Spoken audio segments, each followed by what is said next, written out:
As-tu déjà eu cette impression troublante que, malgré ta foi, malgré tes efforts, tout est plus dur pour toi que pour les autres? As-tu déjà regardé autour de toi en te demandant pourquoi eux avancent facilement et moi je lutte encore? Peut-être que tu pries plus, peut-être que tu tiens bon quand d'autres abandonnent, et pourtant les épreuves semblent s'acharner. Et si ce n'était pas un hasard? Et si la difficulté de ton chemin était la preuve de ton appel? Aujourd'hui, ce message est pour toi, élu de Dieu. Reste jusqu'à la fin, car ce que tu vas entendre peut changer la manière dont tu vois ta vie, tes combats et ta destinée. Tu n'es pas comme les autres, et Dieu le sait. Depuis toujours, tu as senti cette différence. Pas forcément visible, pas toujours compréhensible, mais profondément réelle. Tu n'as jamais réussi à te fondre totalement dans la foule, même quand tu essayais, même quand tu faisais tout pour être comme les autres. Il y avait en toi une dissonance, une tension intérieure, comme si ton âme refusait la superficialité, comme si ton esprit cherchait quelque chose de plus profond, de plus vrai, de plus éternel. Cette différence n'est pas une erreur, elle n'est pas un défaut de fabrication, elle est intentionnelle. Dieu ne crée pas au hasard, il façonne avec précision. Et lorsqu'il met une marque particulière sur une vie, cette vie commence très tôt à ressentir le poids de l'incompréhension. Les élus sont souvent ceux que l'on ne comprend pas même dans leur propre famille, même dans leur propre église, même dans leurs cercles les plus proches. Tu as peut-être été qualifié de trop sensible, trop intense, trop spirituel, trop sérieux, trop différent. Mais ce que le monde appelle trop, Dieu l'appelle mis à part. Dans les Écritures, ceux que Dieu choisit ne ressemblent jamais au profil attendu. David était trop jeune, Moïse était trop hésitant, Jérémie se croyait trop faible. Pourtant, Dieu ne s'est jamais excusé de son choix. Il ne s'est jamais trompé de personne. Si ton cœur est souvent troublé par les injustices, si ton âme réagit là où d'autres restent indifférents, si tu ressens un appel intérieur sans toujours pouvoir le nommer, c'est parce que Dieu a placé en toi une sensibilité spirituelle particulière. Tu captes ce que d'autres ignorent, tu ressens ce que d'autres étouffent. C'est aussi pour cela que ton chemin semble plus étroit. Jésus a dit que la porte est resserrée et le chemin étroit pour ceux qui mènent à la vie. Tous ne peuvent pas l'emprunter. Tous ne sont pas appelés à porter ce regard, cette conscience, cette responsabilité spirituelle. Dieu ne te demande pas d'être comme les autres parce qu'il ne t'a jamais créé pour cela. Ton rythme, tes luttes, tes questionnements ne sont pas comparables à ceux de la majorité. Ce serait injuste de te mesurer avec les standards d'un monde qui n'a pas été conçu pour porter ce que tu portes. Et parfois, cette différence devient lourde, elle isole, elle fatigue, elle donne l'impression d'être en décalage permanent, comme si tu marchais à contre-courant pendant que les autres avancent sans se poser de questions. Mais ce décalage est souvent le premier signe d'un appel profond. Dieu sait exactement pourquoi tu es ainsi. Il sait pourquoi tu ne peux pas te contenter de demi-vérités. Il sait pourquoi ton cœur aspire à plus que le confort, plus que la facilité, plus que l'apparence. Ce que tu ressens n'est pas une faiblesse émotionnelle, c'est une empreinte spirituelle. Avant même que le monde te remarque, Dieu t'avait déjà distingué. Avant même que tu comprennes ton propre chemin, il l'avait tracé. Et si aujourd'hui tu te demandes pourquoi ta route semble différente, c'est parce qu'elle ne pouvait pas être ordinaire dès le départ. Cette conscience, cette intensité intérieure, cette quête constante de sens ne sont pas des fardeaux inutiles.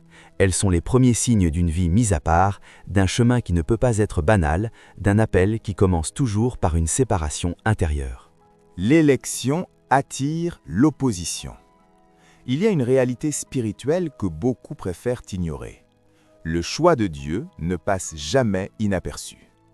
Dès l'instant où une vie est marquée, il se produit un déplacement invisible. Quelque chose change dans l'atmosphère autour de toi. Tu ne l'as peut-être pas compris au début, mais tu l'as ressenti. Les résistances inexplicables, les tensions soudaines, les portes qui se ferment sans raison logique, les regards qui changent, parfois même sans que tu aies parlé. L'élection attire l'opposition parce qu'elle révèle ce qui dérange. Elle met en lumière ce que certains préfèrent garder dans l'ombre. Et la lumière, même silencieuse, provoque toujours une réaction. Ce n'est pas nécessairement de la haine déclarée, parfois c'est plus subtil, une distance, une jalousie déguisée, une incompréhension persistante. Joseph n'a jamais cherché le conflit, il a simplement été porteur d'un rêve, et ce rêve a suffi pour déclencher la jalousie de ses frères. David n'a pas provoqué Saül, il a simplement été oint. Et cette onction a fait naître une peur incontrôlable chez celui qui régnait déjà. Jésus n'a pas attaqué les autorités religieuses au départ, sa simple présence exposait leurs contradictions. Lorsque Dieu te choisit, il ne t'enrobe pas d'un bouclier qui te rend populaire. Au contraire, l'élection te rend visible dans le monde spirituel et parfois incompréhensible dans le monde naturel. Ce que tu portes menace des équilibres, dérange des conforts, expose des vérités que certains n'étaient pas prêts à affronter. C'est pour cela que tu as pu être attaqué là où tu ne t'y attendais pas, par des personnes proches, par des environnements qui semblaient sûrs, par des lieux où tu pensais être protégé. L'opposition n'arrive pas toujours par des ennemis déclarés. Elle surgit souvent à travers des relations ordinaires, des circonstances banales, des critiques déguisées en conseils. Tu t'es peut-être demandé pourquoi certaines personnes te jugent plus sévèrement que d'autres, pourquoi tes erreurs sont amplifiées pendant que celles des autres sont excusées. Pourquoi tu dois prouver davantage, expliquer davantage, justifier davantage. Ce poids n'est pas le fruit du hasard, il accompagne souvent ceux qui portent une responsabilité spirituelle invisible. L'ennemi n'attaque pas ce qui est vide, il ne gaspille pas son énergie sur ce qui n'a pas de potentiel. L'opposition est rarement aléatoire, elle est ciblée. Et même si cela fait mal de l'admettre, certaines luttes sont la conséquence directe de ce que tu portes, non de ce que tu as fait. Cela ne signifie pas que tout obstacle vient du mal, ni que toute difficulté est une attaque, mais il existe des résistances qui dépassent la logique humaine, des combats qui semblent se répéter, des cycles d'épreuves qui visent à t'épuiser intérieurement plus qu'à te faire tomber extérieurement. L'objectif n'est pas toujours de te détruire, mais de te décourager, de te faire douter de ton appel, de t'amener à croire que tu as mal entendu Dieu, que tu t'es trompé de chemin, que tu as surestimé ta place. L'opposition cherche rarement le bruit, elle préfère l'usure lente, le doute silencieux, la fatigue morale. Et pourtant, même dans cette tension constante, quelque chose demeure. Tu es toujours là, marqué, éprouvé, parfois blessé, mais encore debout. Cela aussi est un signe, car si l'opposition était suffisante pour t'anéantir, tu ne serais plus en train d'écouter ces mots. Ce que tu affrontes n'est pas la preuve que Dieu t'a abandonné. C'est souvent la confirmation que ta vie a une portée qui dépasse ce que tes yeux peuvent voir pour l'instant. Dieu forge avant d'élever. Il y a une vérité que l'âme découvre souvent dans la douleur. Dieu ne précipite jamais ce qu'il considère comme précieux.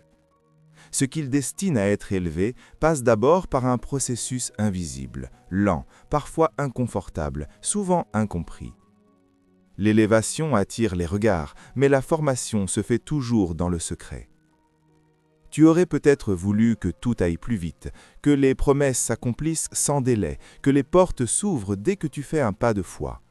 Mais Dieu ne travaille pas avec l'urgence humaine, il travaille avec l'éternité en perspective. Et ce décalage crée une tension intérieure que seuls ceux qu'il façonne profondément peuvent ressentir.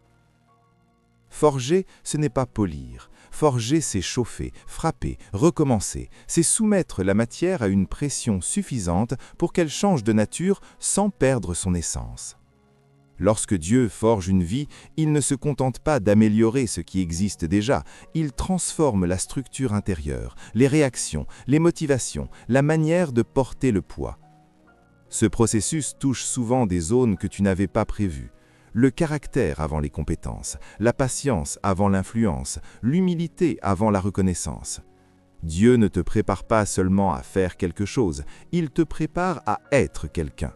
Et ce être demande une profondeur que les raccourcis ne peuvent produire. Il y a des saisons où tu as l'impression de reculer alors que tu espérais avancer, des moments où tu travailles dur sans voir de résultats visibles, des périodes où tes efforts semblent disproportionnés par rapport aux fruits récoltés. Ce décalage est l'un des outils les plus puissants de la formation divine. Il révèle ce qui te motive réellement lorsque les récompenses ne sont pas immédiates. Dieu forge aussi à travers la contradiction, les situations où tu dois rester intègre alors que ce serait plus facile de céder. Les moments où tu choisis le silence plutôt que la défense, les occasions où tu continues à aimer alors que tu n'es pas compris, comprise. Ces choix silencieux construisent une solidité intérieure que l'applaudissement public ne peut jamais offrir. Il y a une raison pour laquelle certaines bénédictions tardent. Ce n'est pas parce que Dieu hésite, c'est parce que ce que tu demandes nécessite une capacité intérieure accrue. Tout ce qui est élevé attire des vents plus forts. Tout ce qui est exposé subit plus de pression. Dieu s'assure que ce qu'il élève ne s'effondre pas sous son propre poids. Tu peux parfois te sentir comme mis à l'écart, comme si d'autres étaient choisis avant toi, promus plus rapidement, reconnus plus facilement. Mais la vitesse n'est pas un indicateur de profondeur. Ce qui est bâti rapidement est souvent fragile. Ce qui est forgé lentement traverse le temps. La forge divine ne cherche pas à te briser, même si elle peut te faire plier. Elle vise à aligner ce que tu es avec ce que tu es appelé à porter. Elle enlève ce qui ne résisterait pas à la suite. Elle renforce ce qui doit durer. Et souvent, tu ne réalises la transformation qu'en regardant en arrière, en constatant que certaines réactions ont changé, que certaines dépendances ont disparu, que certaines peurs n'ont plus le même pouvoir. Dieu ne t'élève pas pour te mettre en vitrine, il t'élève pour te confier quelque chose de stable, de durable, de plus grand que toi. Et avant cette élévation, il prend le temps nécessaire pour que ce qu'il construise en toi soit à la hauteur de ce qu'il déposera sur toi. Les élus passent par le désert.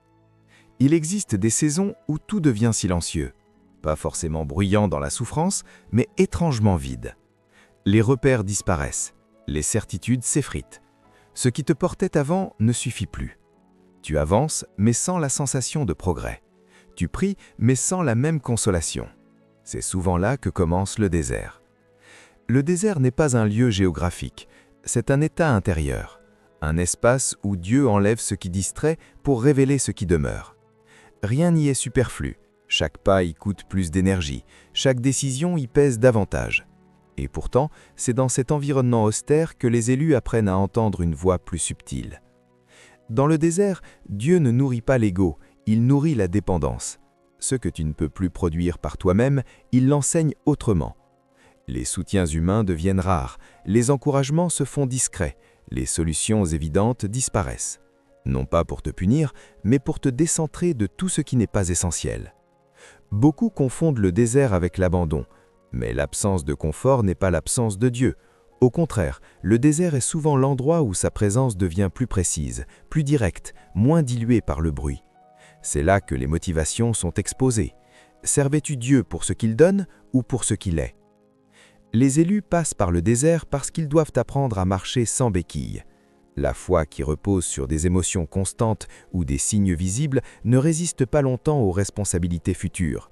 Le désert t'apprend à avancer même lorsque tu ne ressens rien, à obéir même lorsque tu ne comprends pas, à persévérer même lorsque l'enthousiasme s'est retiré.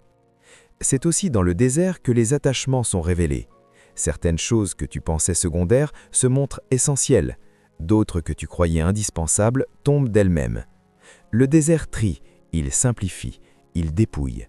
Et ce dépouillement est souvent douloureux, car il touche à l'identité, à la sécurité, à l'image que tu avais de toi-même. Il y a des moments où tu as peut-être supplié Dieu de te sortir rapidement de cette saison, où tu as regardé en arrière avec nostalgie, regrettant une époque plus légère, plus fluide, plus rassurante. Mais le désert n'est pas conçu pour être confortable, il est conçu pour être révélateur. Moïse a rencontré Dieu dans le désert, David y a appris à dépendre de lui, Jésus y a été éprouvé avant de commencer son ministère. Le désert précède souvent une transition majeure, il marque une frontière invisible entre ce qui était et ce qui sera. Dans le désert, les distractions tombent, les masques se fissurent, les prières deviennent plus simples, parfois plus brutes. Tu ne parles plus pour impressionner, tu parles pour survivre spirituellement. Et dans cette authenticité forcée, quelque chose de plus profond s'enracine. Tu n'es pas perdu parce que le paysage est aride, tu n'as quitté le chemin parce que la route est solitaire. Le désert n'est pas un détour inutile, il est une traversée nécessaire, un lieu où Dieu façonne une confiance qui ne dépend plus des circonstances, mais d'une relation épurée, directe, solide. Ta sensibilité spirituelle te rend plus vulnérable. Tu ressens ce que d'autres ignorent. Tu captes les non-dits, les tensions invisibles, les blessures cachées derrière des sourires. Là où certains passent sans être affectés, quelque chose en toi réagit, parfois sans que tu puisses l'expliquer. Cette sensibilité n'est pas toujours comprise, elle est souvent mal interprétée. Et très tôt, tu as peut-être appris à la considérer comme un fardeau. Dans un monde qui valorise la dureté, la rapidité, l'efficacité, ta profondeur émotionnelle peut sembler excessive. On t'a peut-être dit de prendre sur toi, de ne pas tout ressentir, de te blinder. Mais ce que les autres appellent fragilité est souvent une capacité spirituelle affinée. Tu perçois les mouvements intérieurs parce que ton esprit est attentif à ce qui ne se voit pas. Cette sensibilité te rend plus exposé. Les paroles te marquent plus profondément. Les injustices te touchent plus violemment. Les ruptures te laissent des traces durables. Tu ne peux pas simplement passer à autre chose comme si rien ne s'était passé. Ton cœur enregistre, traite, rumine parfois. Et cette intensité émotionnelle peut devenir épuisante lorsque tu ne comprends pas pourquoi tu es ainsi. Mais cette vulnérabilité est aussi une porte, une ouverture par laquelle Dieu agit. Les élus sensibles sont souvent ceux à qui il confie des fardeaux invisibles. Ils ressentent avant de comprendre, ils pleurent avant de parler, ils intercèdent parfois sans mots, simplement parce que quelque chose en eux a perçu une détresse. Il y a un prix à payer pour cette capacité. Tu as peut-être été blessé plus souvent que d'autres, trahi là où tu donnais sincèrement, épuisé par des relations où tu portais plus que ta part. Cette sensibilité attire parfois des personnes qui prennent sans mesurer, qui s'appuient sans rendre, qui utilisent sans respecter. Tu as peut-être essayé de t'endurcir, de fermer ton cœur, de diminuer l'intensité pour survivre. Mais même lorsque tu y parviens temporairement, quelque chose en toi refuse de s'éteindre complètement. Parce que Dieu n'a jamais eu l'intention de supprimer cette capacité. Il veut l'orienter, la protéger, l'enseigner. La sensibilité spirituelle n'est pas l'absence de force, c'est une autre forme de courage, celui de rester ouvert dans un monde fermé, celui de continuer à aimer malgré les blessures, celui de discerner sans se laisser consumer. Mais pour cela, elle doit être accompagnée de sagesse, de limites, de discernement.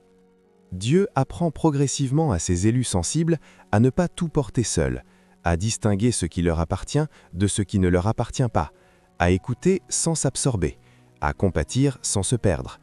Cette éducation intérieure est souvent longue, ponctuée d'erreurs, de surcharges émotionnelles, de moments d'épuisement.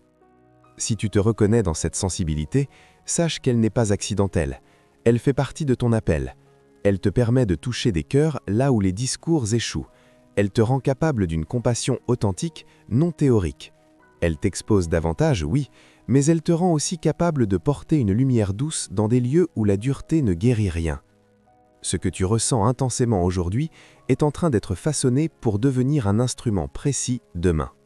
Le silence de Dieu fait partie de l'appel. Il y a des saisons où tu parles, mais tu n'entends rien en retour. Tu pries avec sincérité, parfois avec urgence, parfois avec lassitude, et le ciel semble fermé.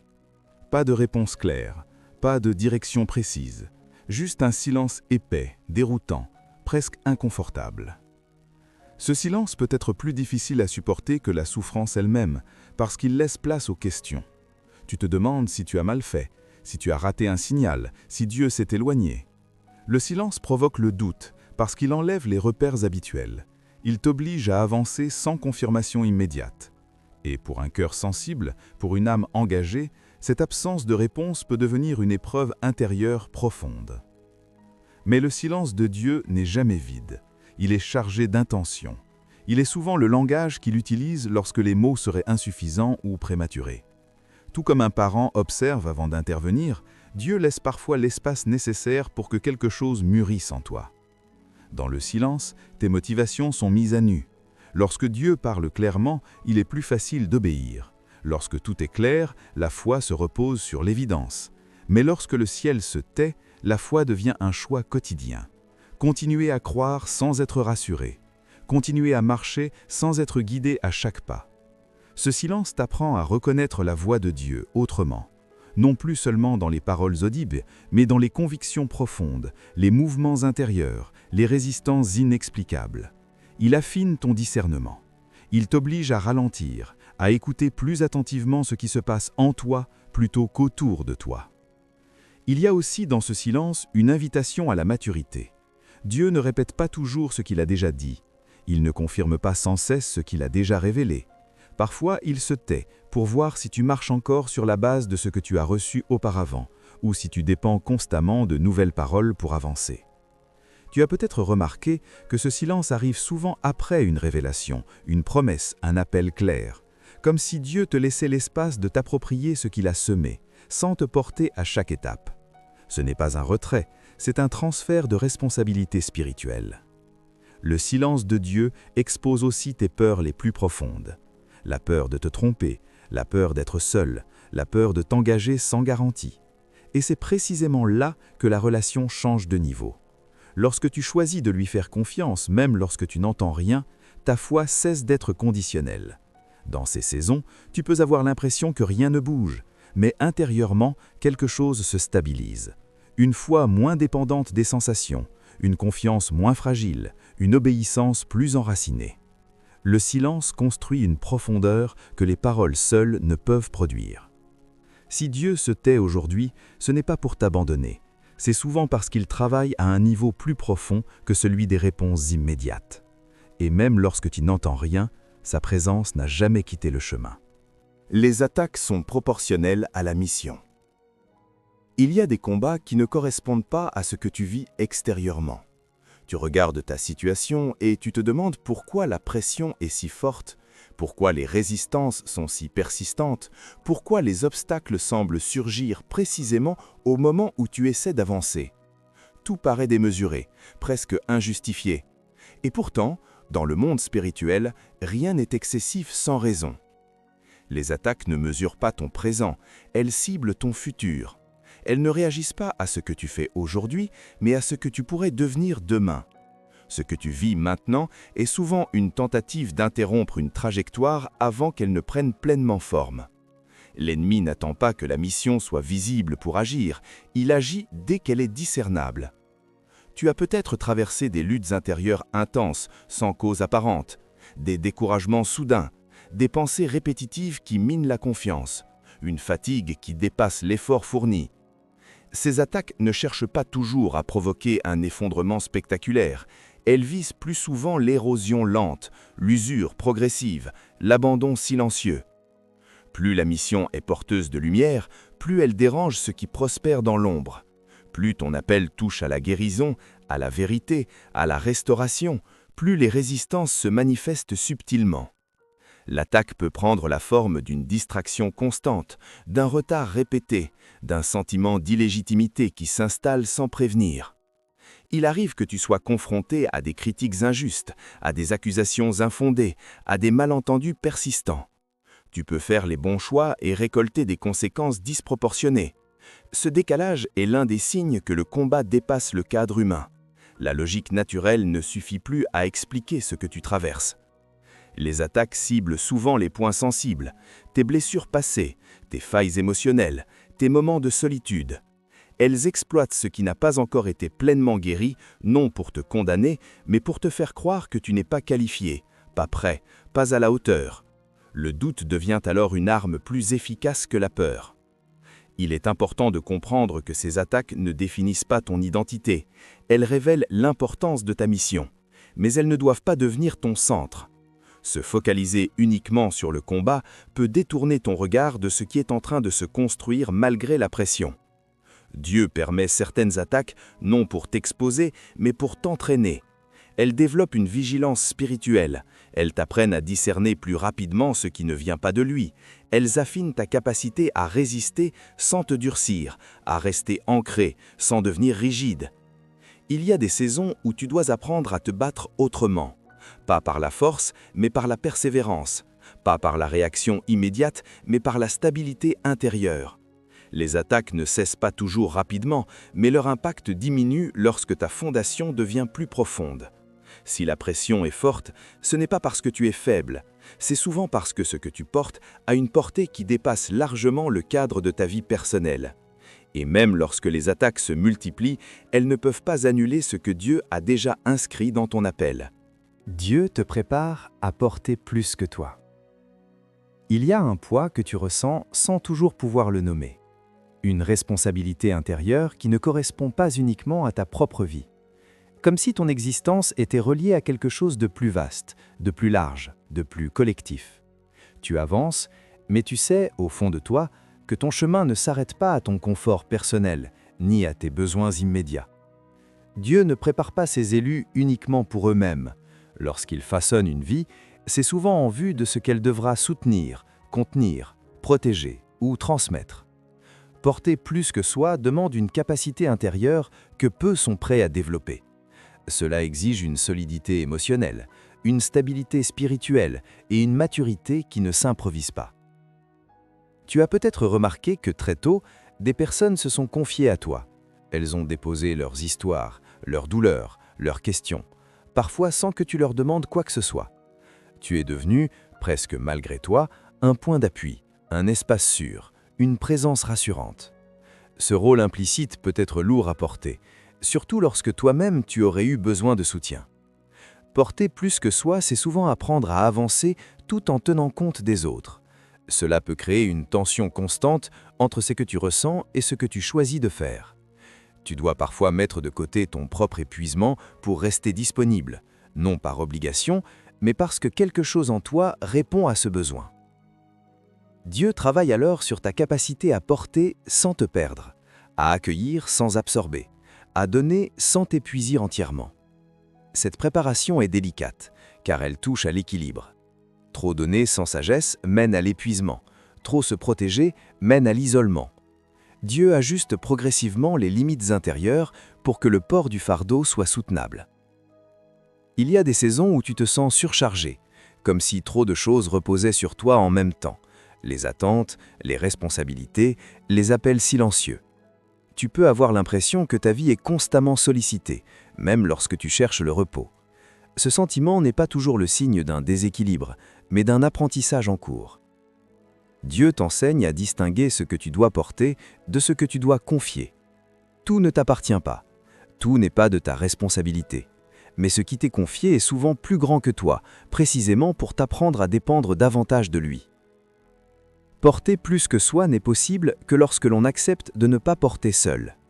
Cette préparation inclut aussi la capacité à rester stable sous le poids. Les émotions des autres, leurs attentes, leurs projections peuvent devenir lourdes si tu n'es pas ancré. Dieu travaille donc sur ta profondeur, sur ton enracinement, sur ta capacité à rester centré malgré la pression extérieure. Ce que tu vis aujourd'hui développe une endurance invisible, une capacité à tenir lorsque d'autres fléchissent, une présence qui rassure parce qu'elle ne s'effondre pas au premier choc. Ce port intérieur n'est pas spectaculaire, il est silencieux, mais il est essentiel. Dieu ne te charge pas pour t'écraser, il t'élargit intérieurement pour que ce que tu portes ne te détruise pas. Et chaque étape de ce processus augmente ta capacité à soutenir ce qui viendra, sans que tu aies à t'oublier complètement. Ton combat actuel est un témoignage futur. Il y a des luttes que tu traverses sans public, sans reconnaissance, sans regard extérieur. Des combats intérieurs que personne ne soupçonne vraiment. Tu continues à avancer, à tenir, à croire, même lorsque tout en toi crie que ce serait plus simple d'abandonner. Ce que tu vis aujourd'hui n'est pas spectaculaire, mais il est profondément formateur. Souvent, tu te demandes à quoi tout cela sert. Pourquoi ces épreuves répétées? Pourquoi ces mêmes thèmes qui reviennent sous des formes différentes? Pourquoi tu dois apprendre certaines leçons de manière si intense alors que d'autres semblent les contourner sans effort? Cette répétition n'est pas une punition, c'est une inscription profonde. Ton combat est en train d'écrire une histoire que tu ne raconteras peut-être que bien plus tard. Pour l'instant, tu es au cœur du processus, trop proche pour en percevoir le sens global. La douleur brouille la perspective, l'effort constant fatigue la vision. Mais ce que tu traverses laisse une empreinte durable. Les témoignages les plus puissants ne naissent pas de parcours lisses. Ils émergent de chemins marqués par la persévérance, par des choix silencieux répétés, par des victoires intérieures invisibles. Ce que tu apprends à maîtriser aujourd'hui deviendra demain un point d'appui pour quelqu'un d'autre. Tu développes une compréhension que les livres ne peuvent pas transmettre, une empathie qui ne s'enseigne pas théoriquement, une autorité qui ne vient pas du savoir, mais de l'expérience vécue.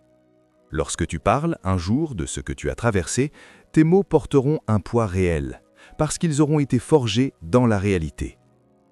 Il y a des aspects de ton combat que tu aurais préféré éviter, des détours qui t'ont épuisé, des moments où tu as douté de toi, de Dieu, de ton chemin. Mais même ces failles font partie du témoignage. Elles montrent que la transformation n'est pas linéaire, qu'elle passe par des hésitations, des retours en arrière, des reprises. Ton combat te rend crédible. Il t'éloigne des discours idéalisés. Il t'ancre dans une foi incarnée, capable de reconnaître la fragilité sans la glorifier. Cette authenticité future sera une clé pour rejoindre des cœurs fatigués, désillusionnés, méfiants face aux récits trop parfaits. Ce que tu vis te prépare à parler sans juger, à encourager sans minimiser, à accompagner sans dominer. Tu apprendras à reconnaître les signes chez les autres parce que tu les auras d'abord portés en toi. Ton vécu devient alors un langage commun, un pont entre les expériences. Même si aujourd'hui ton combat semble stérile, il est en train de produire une matière précieuse, une histoire crédible, une sagesse enracinée, une capacité à rester présente face à la douleur d'autrui sans être submergée. Ce témoignage ne se construit pas en un jour, il s'écrit ligne après ligne, choix après choix. Ce que tu traverses ne sera pas perdu dans l'oubli. Il prendra sens au moment où quelqu'un d'autre aura besoin d'entendre exactement ce que toi seul peux dire parce que tu l'auras vécu de l'intérieur. Ce qui t'attend dépasse ce que tu imagines. Il y a des choses que ton esprit ne peut pas encore contenir, non parce que tu manques de foi, mais parce que certaines réalités ne peuvent être comprises qu'au moment où l'on est prêt à les porter. Ce qui t'attend n'est pas simplement une amélioration de ce que tu connais déjà, c'est un changement d'échelle, une profondeur nouvelle, une dimension que tu n'as encore jamais expérimentée. Si Dieu a permis un chemin si exigeant, ce n'est pas pour te mener vers quelque chose de banal. Il ne travaille pas avec autant de précision pour produire une destinée ordinaire. Les détours, les lenteurs, les résistances, les saisons de dépouillement n'ont jamais été des pertes de temps. Ils ont élargi ta capacité intérieure bien au-delà de ce que tu imagines aujourd'hui. Tu regardes peut-être encore ta vie à travers le prisme de ce que tu n'as pas obtenu, de ce qui a tardé, de ce qui t'a échappé. Mais Dieu regarde ce que tu es devenu. Il voit la stabilité que tu n'avais pas avant, la profondeur que tu n'aurais jamais acquise sans ces traversées, la lucidité qui s'est affinée au fil des épreuves. Ce qui t'attend n'est pas forcément ce que tu avais prévu, et c'est souvent là que la plus grande résistance intérieure se manifeste. Tu avais peut-être imaginé une forme précise, un calendrier clair, un chemin plus direct, mais Dieu ne réalise pas nos scénarios. Il accomplit ses desseins, et ses desseins dépassent nos cadres limités. Ce dépassement peut être déstabilisant. Il demande de lâcher certaines attentes, certaines projections, certaines idées de réussite. Il oblige à faire confiance à une vision plus large que la tienne. Ce que Dieu prépare n'est pas toujours confortable, mais c'est toujours cohérent avec ce qu'il a travaillé en toi. Tu découvriras peut-être que ce qui t'attend implique plus de responsabilité que de reconnaissance, plus de don de soi que de sécurité, plus de profondeur que de visibilité. Mais tu seras prêt, précisément parce que tu as traversé ce que tu as traversé. Ce que d'autres redouteraient, tu pourras le porter sans t'effondrer. Il y a aussi une joie particulière qui accompagne ce qui vient de Dieu. Pas une euphorie passagère, mais une paix enracinée. Une certitude intérieure que tu es à ta place, même lorsque le chemin reste exigeant. Cette paix ne s'explique pas par les circonstances, elle découle de l'alignement. Ce qui t'attend ne ressemblera peut-être pas aux promesses que tu avais imaginées au départ, mais tu reconnaîtras leur accomplissement à leurs fruits, à l'impact sur les autres, à la cohérence intérieure, à la sensation d'être enfin là où tu devais être, même si tout n'est pas parfait. Dieu n'a jamais gaspillé une seule de tes larmes. Il n'a jamais ignoré un seul de tes combats. Tout a contribué à t'amener à ce point précis où tu es capable de recevoir plus, de comprendre autrement, de vivre plus profondément. Ce qui t'attend dépasse ton imagination actuelle, parce que ton regard a été élargi par le chemin. Et lorsque tu y entreras, tu comprendras que rien de ce que tu as traversé n'était inutile. Si tu es arrivé jusqu'ici, ce n'est pas par hasard. Ce message t'a trouvé parce qu'il résonne avec quelque chose de profond en toi. Ton chemin a été difficile, non parce que tu étais faible, mais parce que tu étais appelé. Chaque épreuve, chaque silence, chaque combat a façonné une profondeur que peu peuvent porter. Dieu n'a jamais perdu le contrôle de ton histoire. Même dans les moments où tu ne comprenais plus, il travaillait en silence, avec précision. Ne laisse plus la comparaison voler ta paix. Ne laisse plus la fatigue te faire douter de ton appel. Ce que tu vis a un sens, ce que tu portes a une valeur, et ce que Dieu prépare dépasse largement ce que tu peux imaginer aujourd'hui. Si ce message t'a parlé, s'il a touché ton cœur, prends un instant pour agir. Like cette vidéo pour soutenir ce message et permettre à d'autres de l'entendre. Commente ce que tu ressens, ce que tu traverses, ou simplement Amen si cela résonne avec toi. Ta parole peut encourager quelqu'un d'autre. Abonne-toi à la chaîne et active la cloche pour ne pas manquer les prochains messages destinés à fortifier ta foi et t'accompagner sur ton chemin. Souviens-toi, Dieu ne choisit pas les chemins faciles pour ses élus. Il choisit les chemins qui transforment, élèvent et préparent à l'éternel. Reste fidèle, reste éveillé et continue d'avancer. Le ciel n'a pas fini d'agir dans ta vie.